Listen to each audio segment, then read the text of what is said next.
Starting the day I take the oath of office, I will rapidly drive prices down, and we will make America affordable again. We're going to make it affordable again.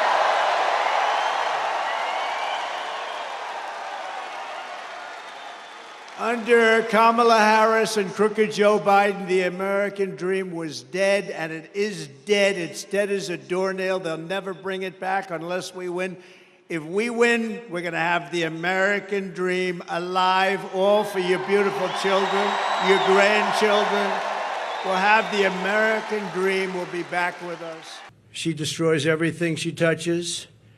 And if she wins, your finances and your country will never recover. You're never going to recover. Now Kamala is reportedly proposing communist price controls. She wants price controls. And if they worked, I'd go along with it too, but they don't work. They actually have the exact opposite impact and effect. But it leads to food shortages, rationing, hunger, dramatically more inflation. Their Inflation Reduction Act, by the way, was a disaster. It's what caused the inflation. Their Inflation Reduction Act was a con job. They actually admitted that it wasn't really for inflation that they did it. They don't know why they did it, but they named it the Inflation Reduction Act, which was a very nice name. Got approved based on that. Unfortunately, people didn't understand it. I understood it. I said that's going to cause tremendous inflation, and it did, among other things like energy. She's running on the Maduro plan. We call it the Maduro plan, like something straight out of Venezuela or the Soviet Union. This announcement is an admission that her economic policies have totally failed and caused really a catastrophe for our country, and beyond that, a catastrophe in the world. And as President of the United States, it will be my intention to build on the foundation of this progress. Still, we know that many Americans don't yet feel that progress in their daily lives. Costs are still too high. And on a deeper level, for too many people, no matter how much they work, it feels so hard to just be able to get ahead. As president, I will be laser focused on creating opportunities for the middle class that advance their economic security, stability, and dignity. Together, we will build what I call an opportunity economy. An opportunity economy.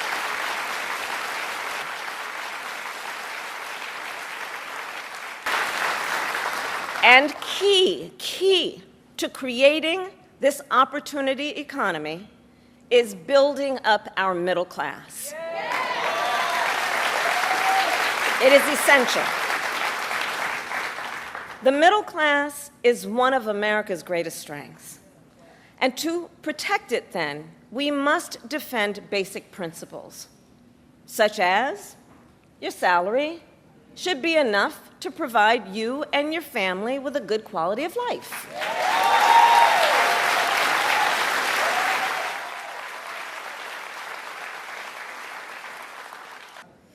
When I am elected president, I will make it a top priority to bring down costs and increase economic security for all Americans. As president, I will take on the high costs that matter most to most Americans, like the cost of food.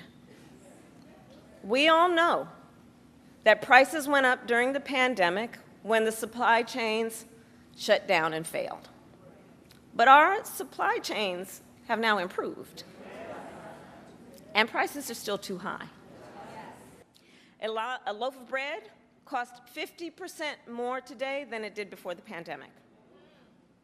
Look, I know most businesses are creating jobs, contributing to our economy, and playing by the rules. But some are not, and that's just not right. And we need to take action when that is the case.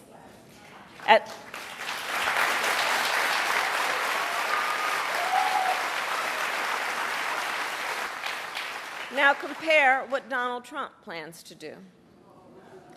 He wants to impose what is, in effect, a national sales tax on everyday products and basic necessities that we import from other countries. That will devastate Americans. It will mean higher prices on just about every one of your daily needs.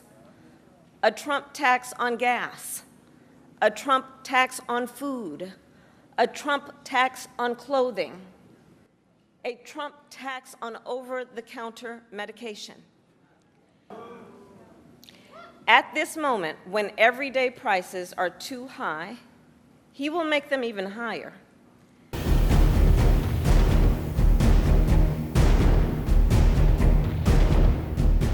After decades in law enforcement, I know the importance of safety and security, especially at our border.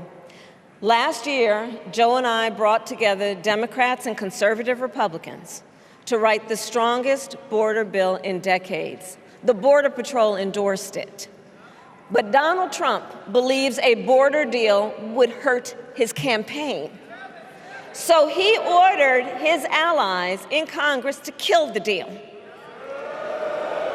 Well, I refuse to play politics with our security, and here is my pledge to you. As president, I will bring back the bipartisan border security bill that he killed, and I will sign it into law. I know we can live up to our proud heritage as a nation of immigrants and reform our broken immigration system. We can create an earned pathway to citizenship and secure our border. All they had to do is put it up. They could have had it completed in 3 weeks, but they said, let's have open borders.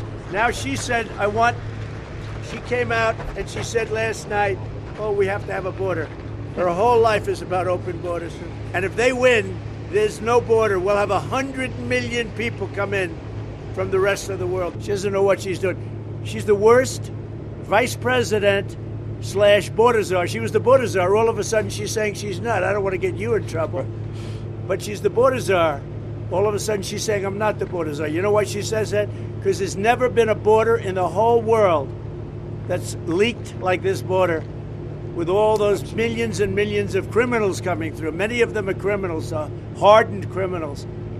They make our criminals really look like babies. I built hundreds of miles of this. By the way, as far as the eye can see, you look at the other direction, as far as the eye could see, and then I'd hear people say, oh, he didn't build the wall. We built the wall.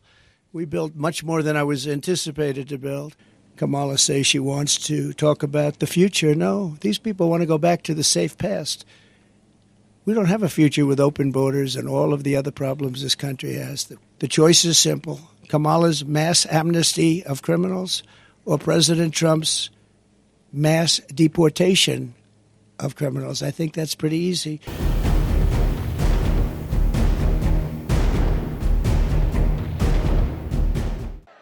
Does anyone here feel richer under Kamala Harris than Crooked Joe, than you were during the Trump administration? Is anything less expensive under Kamala Harris and Crooked Joe?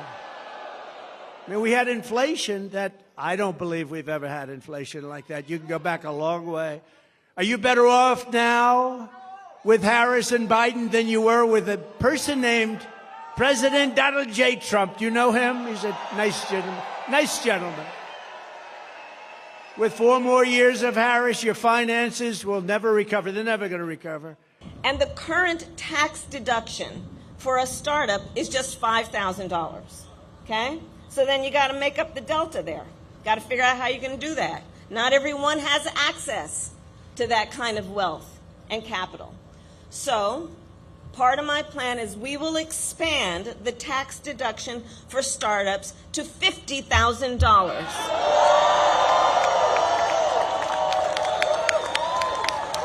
It's essentially a tax cut for starting a small business. Finally, my plan will make our tax code more fair while also prioritizing investment and innovation. So let us be clear. Billionaires and big corporations must pay their fair share in taxes.